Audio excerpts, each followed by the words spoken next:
Welcome to another podcast of the current situation at Manchester United. Just eating a few United news.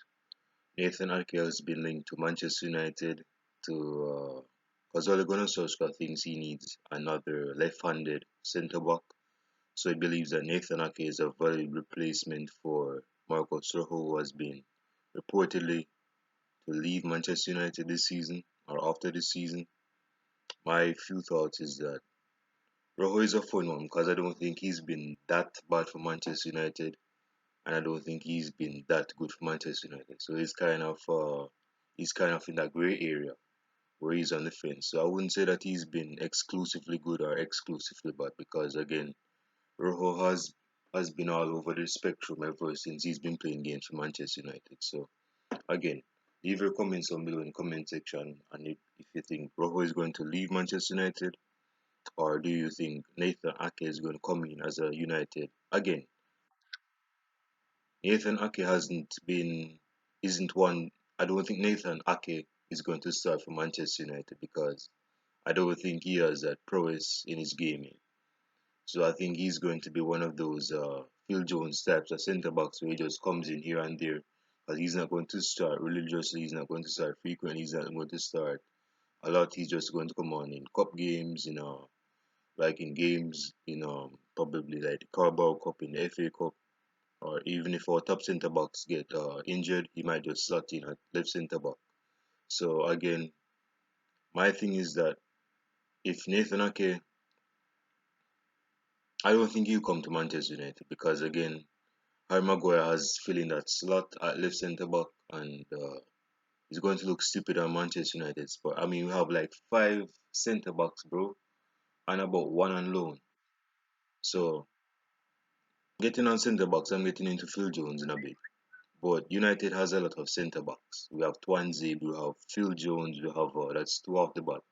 We have Lindelof, we have of course we have Harry Maguire, we have who else? We have Smalling, that's on loan, he's coming back, and we have like Eric Bay, so that's like six. If I had mentioned his name before, but the thing is that we have an abundance of centre backs at Manchester United. So if anything, we should be loaning out centre backs. So my thing is I don't see United getting Nathan Ake. Again, I could be wrong. But leave your comments. I should be using this hand. Leave your comments down below in the comment section if you believe Nathan Ake is coming to Manchester United. Again, I could be wrong because I'm not God Almighty, so I don't know everything. But I want to hear what you guys have to say on Nathan Ake in the comment section. Speaking of centre backs, it said that West Ham is linked to two of Manchester United players, and I mentioned these at least one of them when I say that one of them supposed to leave Manchester United. That is Jesse Lingard and I'm just mentioning his name a while ago, Phil Jones. My thing is that if West Ham needs those two players, they have see everything in business is about networking and negotiating. If you want two of my players, then brother, if you want two of my players, then what's in it for me? What's in it for me? Give me Declan Rice. Give me Declan Rice. I mean, he would be a valid and valuable replacement for the declining and the aging Nemanja Matic. So for me, if Jesse Lingard again, I want Jesse Lingard to leave Manchester United. I think he hasn't been at it for the past 2 years, and it's sad. It's sad. So I just think that he just needs to leave Manchester United. Uh, and Phil Jones, bro. Phil Jones has been on like grace period ever since he's been at Manchester United. Like he should have left like in like 2015 or 2000, definitely in like 2016 whenever we got Eric Bay. But yeah, I think those two should just go to West Ham or go to some other club. Um, Ole Gunnar Solskjaer said this comment, which I found somewhat interesting. He said that David De Gea has been the best goalkeeper for the past decade. Now, I mentioned this in a few videos ago. I'm not the best at mathematics or statistics, But if memory serves me well, a decade is like 10 years, right? 10 years. So that would be 2010 leading up to 2020. David De Gea didn't get his decade in professional football since 2000 and probably 2011 or 2000. Yeah, 2011. Yeah, at Atletico Madrid. Yeah, he was a bench warmer at Atletico Madrid.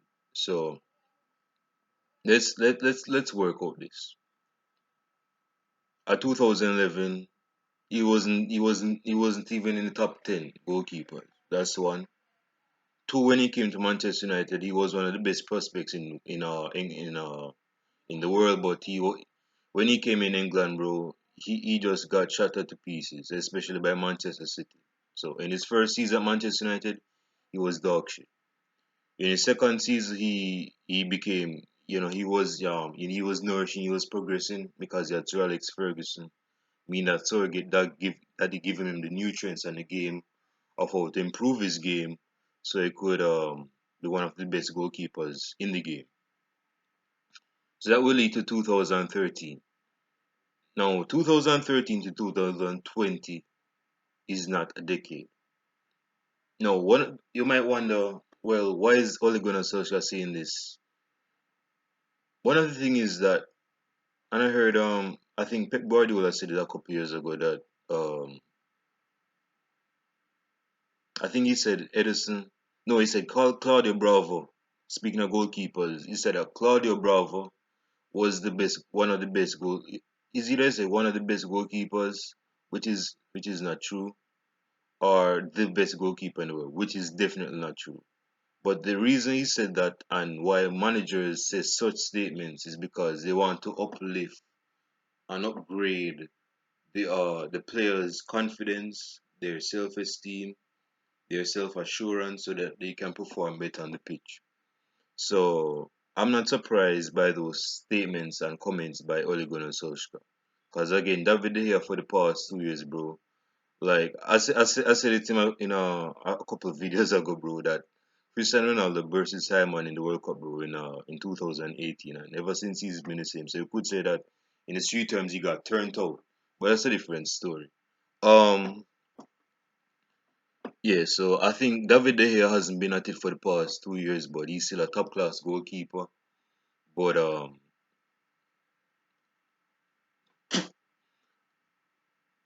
it's funny about David here because if you look at the best goalkeepers, like for example, Gigi Buffon, um, Didi from France.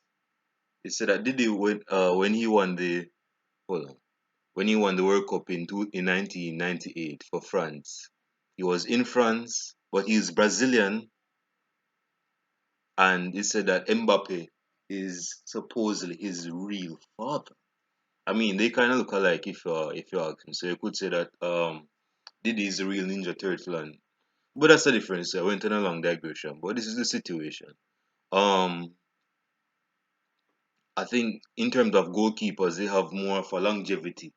Like they can play at the top level for like up to 35, even up to 36 if your game is that tight.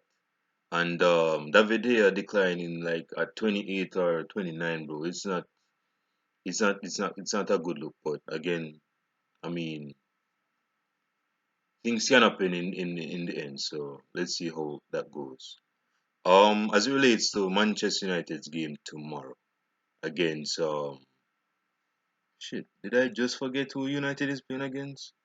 Give me a second, let me check.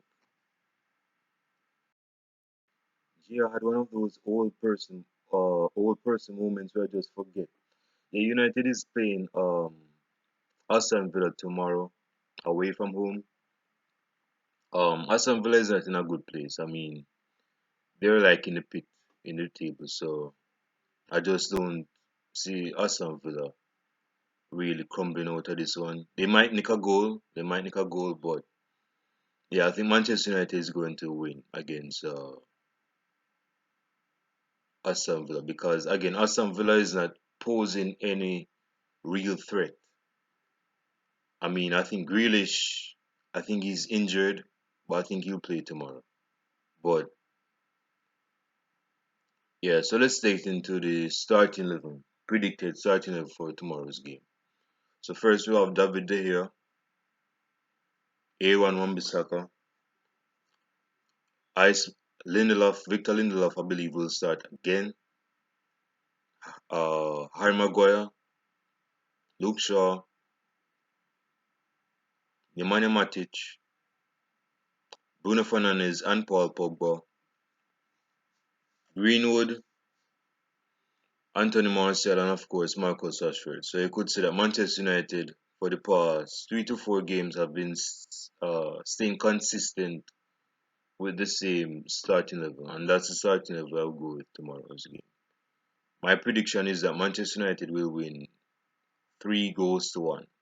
3 goals to 1. Again, leave your comments down below on the predictions in the comment section, and whoever is going to score give the goals for Manchester United. So yeah, that's just my brief preview for tomorrow's game. I'll show it to you after the game tomorrow. Peace.